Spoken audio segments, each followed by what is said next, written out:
पुण्यातील सराईत गुंडाचा सोलापुरात पोलिसांनी एन्काउंटर केलाय। सोलापुरातल्या लांबोटीजवळ पुणे गुन्हे शाखेनं ही कारवाई केली।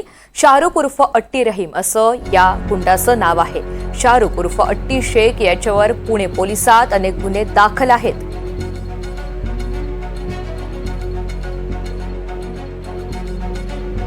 डीबी वाले डायरेक्ट दरवाजे ठोके और मेरी भाभी को उनको पिस्टल लगाए सर पे और उनको बोले कि दरवाजे खोलो। उन्होंने दरवाजे खोले, उन लोग ने डायरेक्ट फायरिंग चालू करे। मेरे आदमी उठने तक उन लोग ने फायरिंग चालू करे, 4 गोली मारे, उनको नीचे गिरे डायरेक्ट। मेरे को भी बाल पकड़ के खींच के उधर ढकला पुलिस वाले ने। 10-15 जन थे, पूरे डीबी वाले थे। वो सब पहचानती मैं उनको, सबको भी देख ही लिया मैंने। नहीं, उन्होंने नहीं किए सर, वो तो सोए हुए थे। वो डायरेक्ट इन्होंने पहले दरवाजे खोले, बराबर ये बोले कि अंदर मत आओ, अंदर मत आओ, ऐसे बोलने तक डायरेक्ट वो पुलिस वाले ने उनको पहले गोली मारा पैर पे, वो गिरे नीचे। फिर उसके बाद में उन्होंने पिस्टल उठाने तक के पुलिस वाले ने सीने में गोली मारा।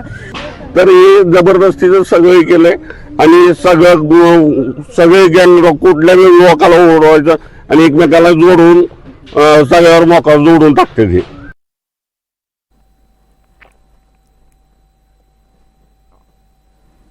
तर या सगळ्या संदर्भात आमच्या प्रतिनिधींनी आढावा घेतलेला आहे, तो सुद्धा पाहूया। मागील काही दिवसापासून पुण्यातील हडपसर महमदवाडी या परिसरात दहशत माजवणारा शाहरुख उर्फ अट्टी शेख याला जे आहे पुणे पोलिसांनी आणि सोलापूर पोलिसांनी याच घरात कंठस्नान घातलेलं आहे। साधारणतः पहाटे 4 ते 4:30च्या दरम्यान जो आहे शाहरुखचा याच ठिकाणी जो आहे तो एन्काउंटर करण्यात आलेला आहे। तुम्ही दृश्यांच्या मार्फत हे घर पाहू शकता की या घरामध्ये शाहरुखला जे आहे ते कंठस्नान घातलेलं आहे। पोलिसांनी जे हे घर आहे हे एकंदरीत सील केलेलं आहे। या घरामध्ये इतरत्र लोकांना जाण्यास प्रवेशाला देखील मज्जाव घातलेला आहे। तुम्ही दृश्यांच्या मार्फत पाहू शकता की पोलिसांचं पथक असेल, फॉरेन्सिकची टीम असेल, ती देखील घटनास्थळी दाखल झालेली आहे। डॉक्टरांची टीम देखील या ठिकाणी आलेली आहे। शाहरुखने मागील काही दिवसांमध्ये हडपसर महमदवाडी परिसरामध्ये जे आहे ती दहशत माजवली होती। शाहरुख वरती साधारणतः 15 गुन्हे पुणे पोलिसांच्या अंतर्गत दाखल करण्यात आलेले होते।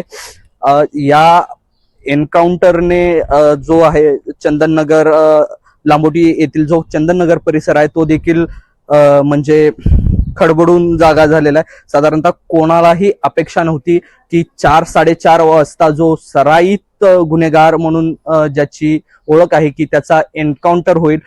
सध्या शाहरुखचे जे नातेवाईक आहेत ते सोलापुरातील शासकीय रुग्णालयात दाखल झालेले आहेत। शाहरुखचा जो मृतदेह आहे तो सोलापुरातील शासकीय रुग्णालयात नेण्यात आलेला आहे। व्हिडिओ जर्नलिस्ट विजय आवटे यांच्यासह सौरभ वाघमारे, एनडीटी मराठी, लांबोटी, सोलापूर।